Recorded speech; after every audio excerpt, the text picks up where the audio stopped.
आदिलक्ष्मी श्रीधनलक्ष्मी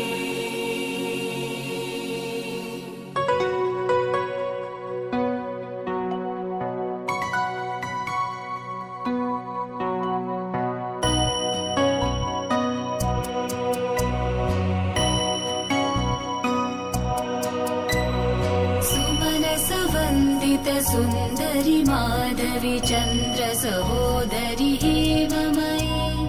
मुनिगणमण्डित मोक्षप्रदायनि मञ्जुलभाषिणि वेदनुते पङ्कजवासिनि देवसुपूजित सद्गुणवर्षिणि शान्तियुते जय जय हे मधुसूदन कामिनि आदिलक्ष्मि जय पालय माम् जय जय हे मधुसूदन कामिनि आदिलक्ष्मि जय पालय माम्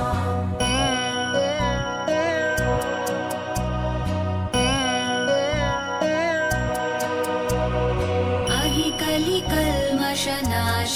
कामिनि वैदिकरूपिणि वेदमये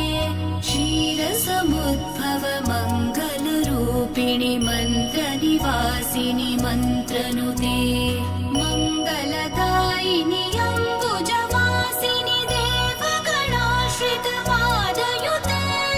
जय जय हे मधुसूदन कामिनि धान्यलक्ष्मि जय पालय माम् जय जय हे मधुसूदन कामिनि धान्यलक्ष्मि जय पालय माम्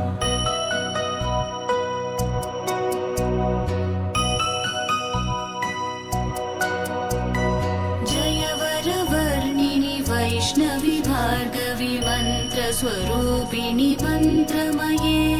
सुरगणपूजित शीघ्रफलप्रद ज्ञानविकासिनि शास्त्रनुते भवभयहारिणि पापविमोचनि साधुजनाश्रित पादयुते जय जय हे मधुसूदन कामिनि धैर्यलक्ष्मि सदा पालय माम् जय जय हे मधुसूदन कामिनि धैर्यलक्ष्मि सदा पालय माम्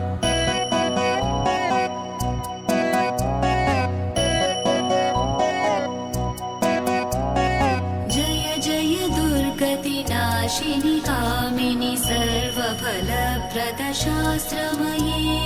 रथगज तुरगपदाति समावृत परिजन मण्डित लोकनुते हरिहर ब्रह्म सुपूजित सेवित तापनिवारिणि पादयुते जय जय हे मधुसूदन कामिनि गजलक्ष्मी जय पालय माम् जय जय हे मधुसूदन कामिनि गजलक्ष्मी जय पालय माम्